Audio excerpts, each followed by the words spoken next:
एक अति सुंदर महिला ने विमान में प्रवेश किया और अपनी सीट की तलाश में नजरें घुमाई।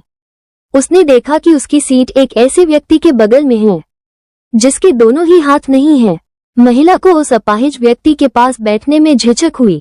उस सुंदर महिला ने एयर होस्टेस से बोला, मैं इस सीट पर सुविधापूर्वक यात्रा नहीं कर पाऊंगी क्योंकि साथ की सीट पर जो व्यक्ति बैठा हुआ है उसके दोनों हाथ नहीं हैं।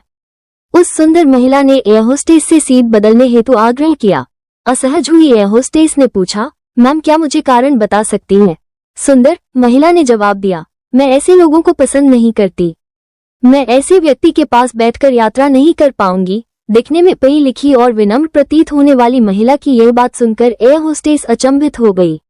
महिला ने एक बार फिर एयर होस्टेस से जोर देकर कहा कि मैं उस सीट पर नहीं बैठ सकती, अतः मुझे कोई दूसरी सीट दे दी जाए। एयर होस्टेस ने खाली सीट की तलाश में चारों ओर नजर घुमाई पर कोई भी सीट खाली नहीं दिखी। एयर होस्टेस ने महिला से कहा कि मैडम, इस इकोनॉमी क्लास में कोई सीट खाली नहीं है, किंतु यात्रियों की सुविधा का ध्यान रखना हमारा दायित्व है, अतः मैं विमान के कप्तान से बात करती हूँ, कृपया तब तक थोड़ा धैर्य रखें। ऐसा कहकर होस्टेस कप्तान से बात करने चली गई। कुछ समय बाद लौटने के बाद उसने महिला को बताया, मैडम, आपको जो असुविधा हुई उसके लिए बहुत खेद है। इस पूरे विमान में केवल एक सीट खाली है और वो प्रथम श्रेणी में है।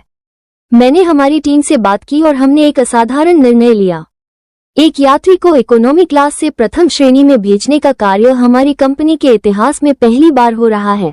सुंदर महिला अत्यंत प्रसन्न हो गई, किंतु इसके पहले कि वह अपनी प्रतिक्रिया व्यक्त करती और एक शब्द भी बोल पाती, एयर होस्टेस उस अपाहिज और दोनों हाथ विहीन व्यक्ति की ओर बढ़ गई और विनम्रता पूर्वक उनसे पूछा, सर, क्या आप प्रथम श्रेणी में जा सकेंगे?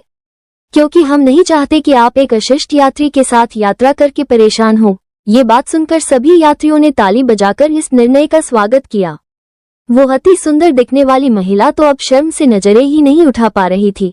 तब उस अपाहिज व्यक्ति ने खड़े होकर कहा, मैं एक भूतपूर्व सैनिक हूँ और मैंने एक ऑपरेशन के दौरान कश्मीर सीमा पर हुए बम विस्फोट में अपने दोनों हाथ खोए थे। सबसे पहले जब मैंने इन देवी जी की चर्चा सुनी तब मैं सोच रहा था कि मैंने भी किन लोगों की सुरक्षा के लिए अपनी जान जोखिम में डाली और अपने हाथ खोए। लेकिन जब आप सभी की प्रतिक्रिया देखी तो अब अपने आप पर गर्व महसूस हो रहा है कि मैंने अपने देश और देशवासियों की खातिर अपने दोनों हाथ खोए। और इतना कहकर वो प्रथम श्रेणी में चले गए।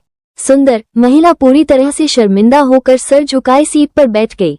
अगर विचारों में उदारता नहीं है तो ऐसी सुंदरता का कोई मूल्य नहीं है।